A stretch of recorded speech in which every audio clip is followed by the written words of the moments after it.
gone. So is RORA going to pick it up, or they're willing to give that? Because with us putting importance in the EXP lane pick during the panel, that's one of the main trades they're going for. They haven't picked up their EXP laners yet. They want to see what the other picks first. Exactly. Not just because it doesn't come up early doesn't mean it's not important. It's that much more important that they want to make sure it's a winning matchup. That's what we're going here. Imagine the pressure on the shoulders of the young Fi Alvarado.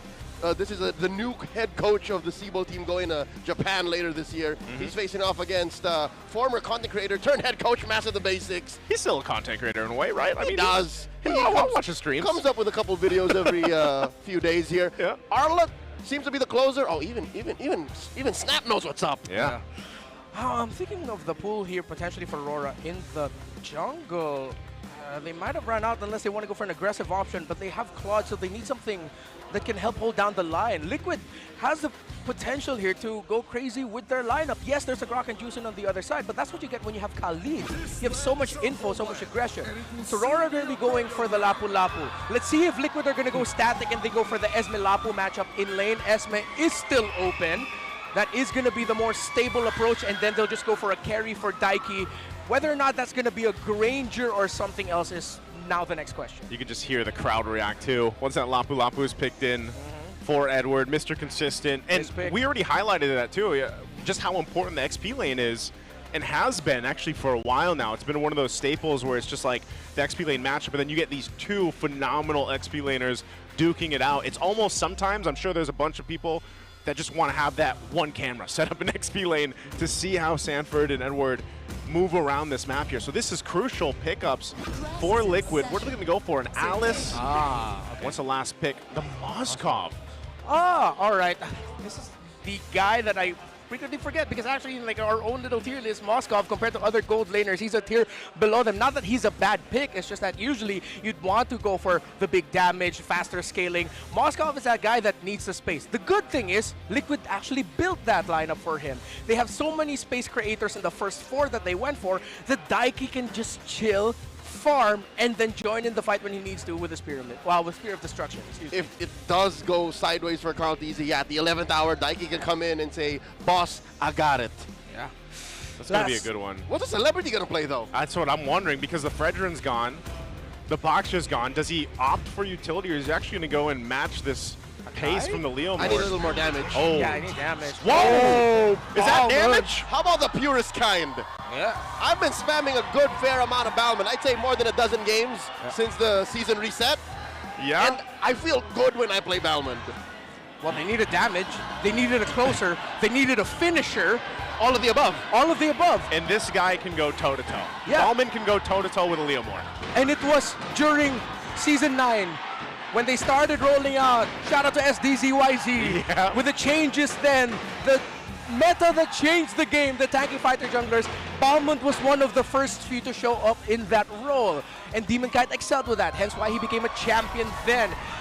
Theoretically, it all works out. I'm leaning a little bit more Liquid, but if Liquid are not careful and Bauman gets to rack up some kills, they could get snowballed here. The thing is, it's a very specific condition.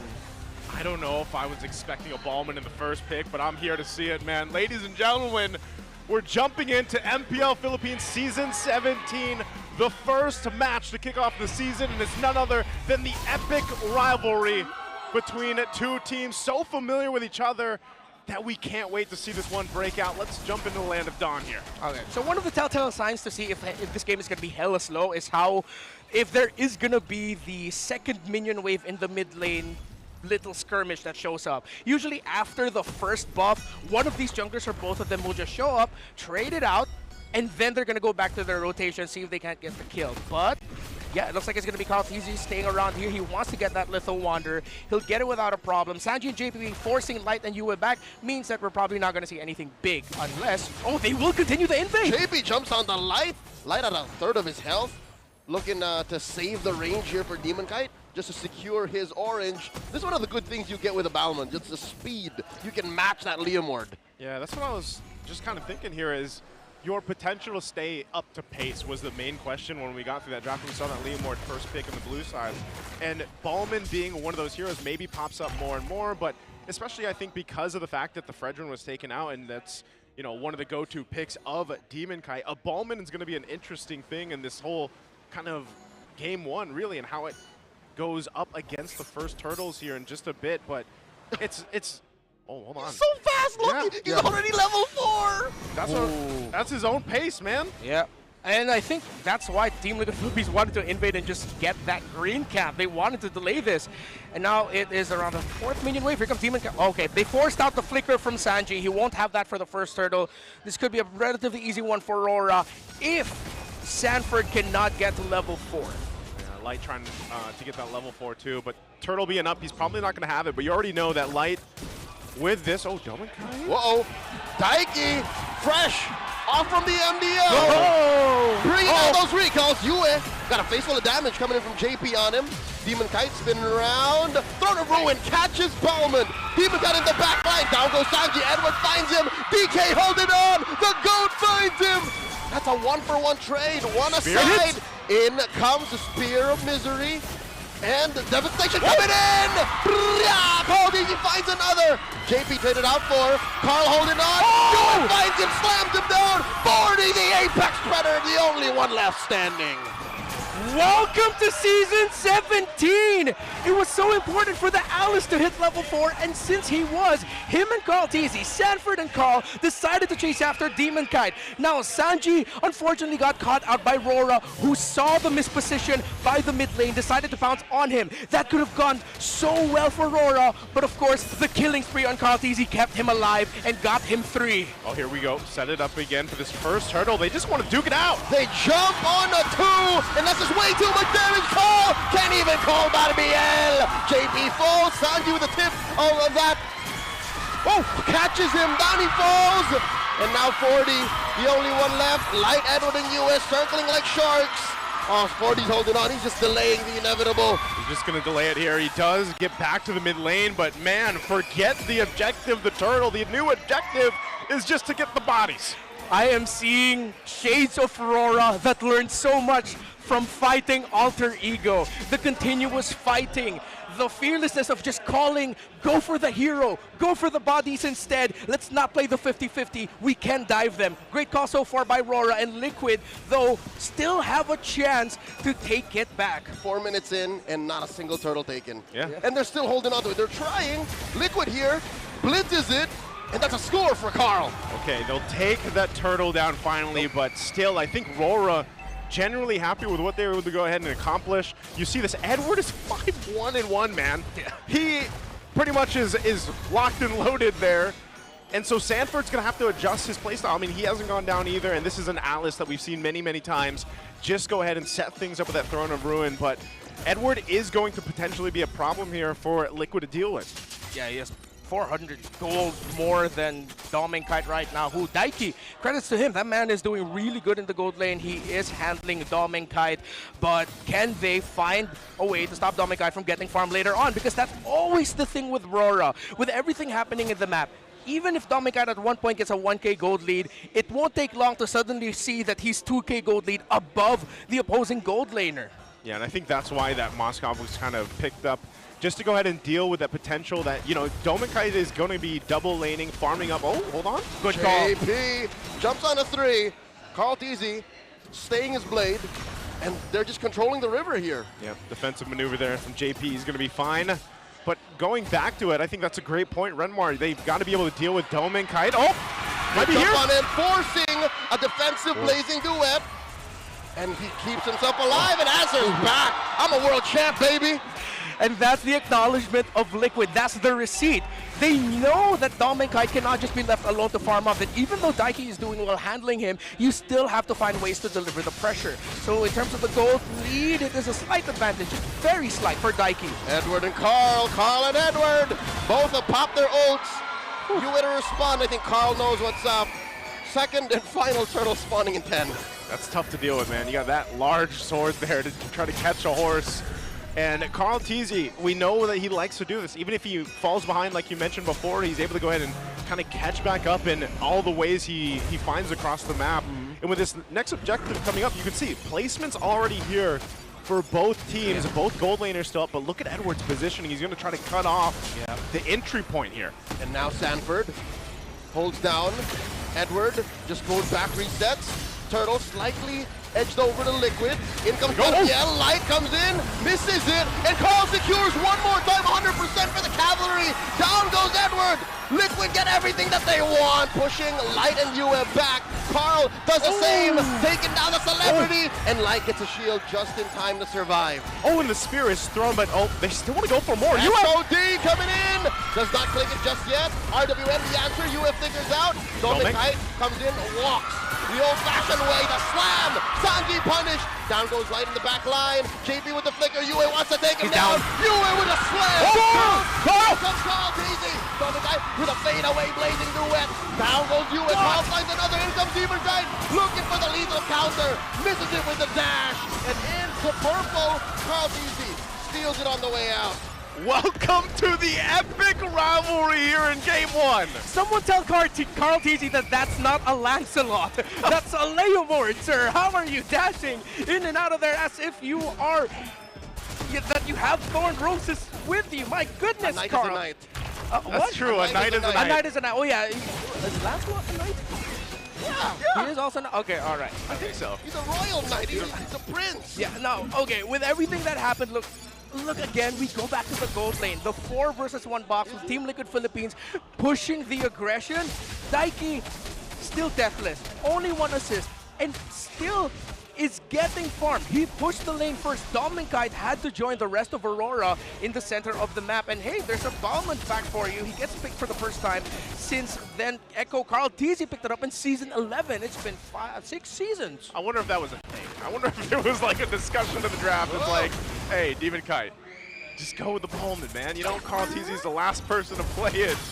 But I think, nonetheless, it still serves its purpose. I know he's 0-3 right now. It's not looking too good KDA-wise, but that doesn't really matter here for Demon Kite specifically because he wanted to go ahead and contest with that Leomord pick in this lineup, but what's really difficult is if they miss those major initiations, which was mainly coming from Light, to set up with that the Grok here, and if he's not able to land it, a lot of your plan from RORA kind of falls apart, and then mind you, majority of these fights, you haven't had Dominkite yet for this, right? And that's going to be the trajectory for when we get to this later portion of the game, we start fighting for these Lords, is how much of impact will that Claw now have in these fights? Because Daiki, you can say the same about him, man. He's been farming up, doing his thing, and he hasn't really had to worry about too much. Yeah. So next big loss for Aurora means inner turrets, that's the second turrets in the lane, are going to be going down if they lose this Lord, and the lead will get stretched out to 5, maybe even 6,000 gold, and Liquid will just be able to coast to try and finish it by Lord 2, Lord 3 if Aurora still finds a way to hold on. So this is a must-win for Aurora, or if they are going to lose it, they cannot lose more than 3 heroes in the fight. If they were to lose it, they have to trade like 3 or 4 heroes. Yes, exactly. And that's the ideal. That's the only way Aurora can survive. Yue gets his Sky Piercer, so this is a good start. Yeah. This is going to start to hurt and get some knocks up. JP gets knocked up. 40 man-to-man defense against Edward. Lord slightly over to Aurora's favor. In comes Yue. Offensive use of the Crimson, making a big hit from the Grok. Light finds 2 in Sanji and JP falls. SOD coming in. Daiki trying to fly Demon Knight. No retribution for Aurora. And that's what I was talking about. There's a double for you. A Daiki on the run. Dominkite. Daiki, I don't know if you want this. The recall in between the duel. They send back the 2 remaining members of Liquid. For Carl says we can do this. Oh, Carl's going.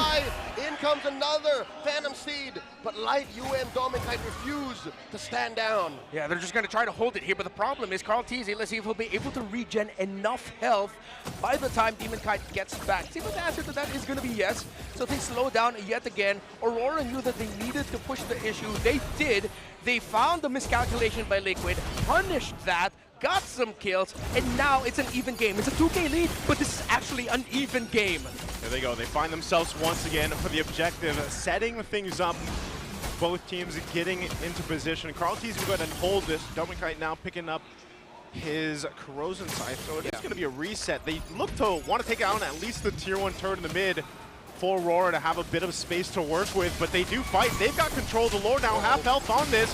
There they go. Down to an 8, the answer from the back. A big knockup from the Lord, canceling light engagement. And a blinking the the back. Down goes JP, calls easy. The sharpest retribution in the game. Takes the Lord. Down goes Edward. This goes sideways for the Northern Lights. And all of that thrown just for Daddy JP to go down. It's a good trade. Edward Light fall. Team Liquid Philippines gets the Lord. You got to give a credit to Liquid. In this game alone, they've already answered the doubts. I know it's just the start of the season. Aurora, they had a great idea with this bomb, and it just seems like the practice isn't quite there yet in terms of actually being able to show what this lineup can do. Is it because Liquid denied them the opportunities? It looks like that's actually the case. In this sequence, I didn't even notice Carl got the Lord until you called it out. He was just riding through there underneath his own teams are a real-world manipulation. He was safe, retry, then he just rode away with Barbiel. Here's the thing, game's not over yet. We don't know if RORA or Liquid wins, but the latter seems more evident. I don't think it's the problem with the balance. I think it's just Liquid. Yep. Yeah. Again, we mentioned this pre-game. Their system just works so well. This is the Liquid Stampede. This is the trademark. RORA gave them too many cracks to come through. Yeah, now at this point, they're going to have to hold on the best they can. I mean, you look at this 4,000 behind, and I think when you kind of have to look at where can RORA turn this in their favor, a lot of these fights, like I said, are on the shoulders of Light to get that setup like we saw from earlier, that setup. And if it goes down, I feel like they're almost trying to pick up the pieces here to win the team fight. Yeah, roughly 3,500 gold lead for the Leomord of Carl TZ. That's not something that you want to see. Their lineup falling behind and you have a BAM on jungle. They go in, but they miscalculate. Uh-oh, Raging Sandstorm misses the mark. In comes a big tech charge coming in from Light, and he's very low. Might bite it down, he goes. Carl TZ gets the kill in the back line. JP gets punished by Edward, and now Edward caught between 3 members, and now Carl TZ might take down Demon Kite. JC says no. Daiki finds Mr. Consistent as he tries to exit. 2 for 1 the trade. Liquid still wins. Daiki, impressive positioning. Aurora committed in trying to take down that Moskov, but he made the most out of the flickers and all his dashes. Oh my lord, Yue gets slain underneath his own base. Man. The Stampede is reckoning. The base still left standing. Carl TZ at death's door, still alive. No waves for Liquid. And there you go. On the defense, I don't think they're going to be able to do much else. It is going to be a reset, though, for TL. I don't think Light wants to actually force anything here. They're just going to clear this out. But, man, this is in control now for TLPH. We are just seeing, once again, how Alter Ego, how teams who play the Leomord in M7 excelled with this pick. It's inevitable that if you have a Leomord who had a fantastic early to mid game, and if he continues to get kills and you leave him open, it's gonna be a rough time to try and crawl back through that. Before that sequence, Carl already got to build up his Malefic Roar. That's a huge damage boost that will melt even Edward, who at one point was like the main guy that Carl TZ looked at and said, why can't I take you down? But with that Malefic Roar up, he doesn't care anymore. He's able to. And again, going back to Daiki, he's getting protected really well by Liquid, and he himself is playing individually great.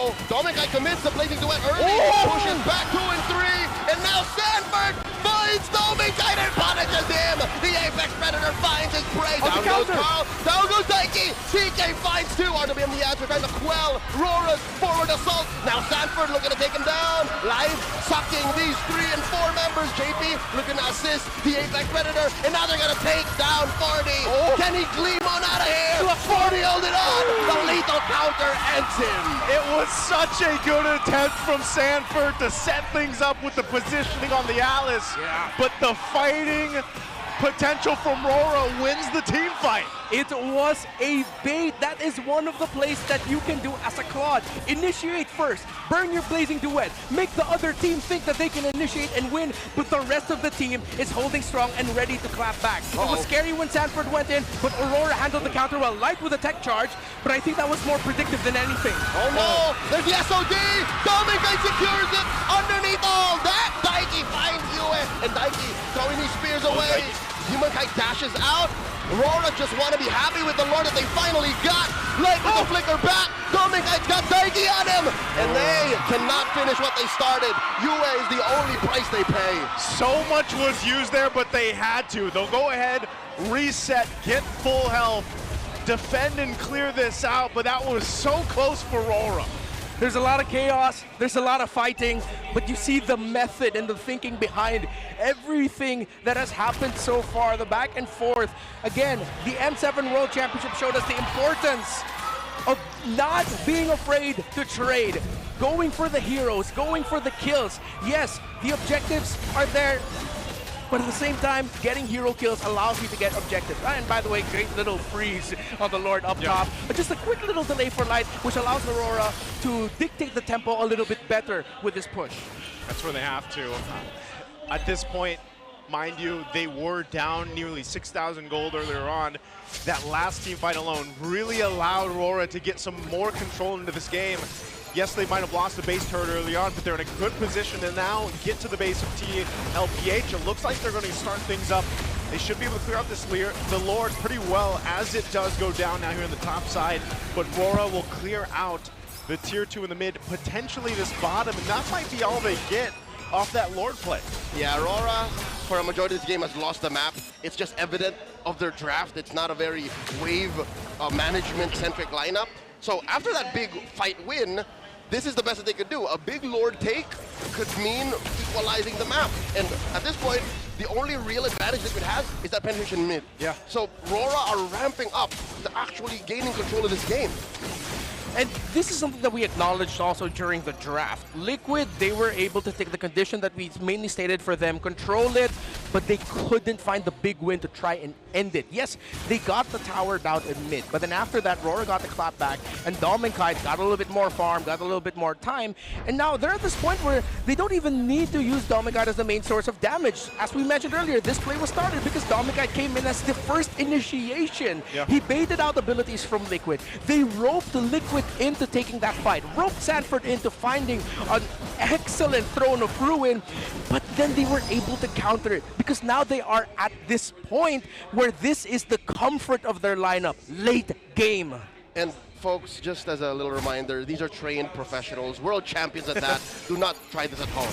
Do not be the Claude that Dominkite was and be the initiator. He did this with his team's blessing, and it was a, I assume, planned play. Yeah, I was going to say, we've seen Dominkite do that so many times that I almost feel like they might not even call it. It's just Dominkite's like, I'm going to go do this.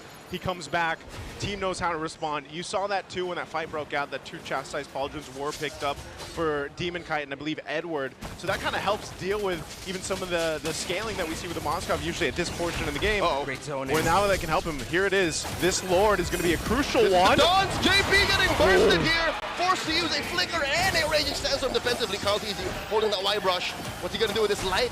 Susses him out. JP comes back.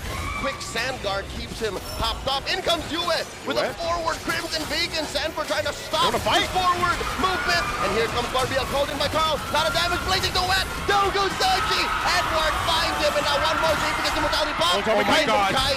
Gets found out. Dominkite falls first. And now Demonkite holding on. He's got JP and Sanford on him. Carl DZ still alive. Yue pops him. Immortality down. Daiki versus Edward. Edward versus Daiki. Carl DZ gets out. SOD by Daiki. Yue takes down Carl. Yue gets taken out by JP. Massive trades. Welcome to the MPL Philippines, Daiki. What a move. Demonkite spinning to win it. And he gets some spellback. 40 chasing him down. Right. They're going down to the base. Oh no. It's just Light. It's just Light defending against Daiki and JP. Down goes Good DK. freeze. Light can't do this. Light can't. He's hoping for a miracle. Pulls away the minions. Pulls away 2 members. Dominkite comes back in 7.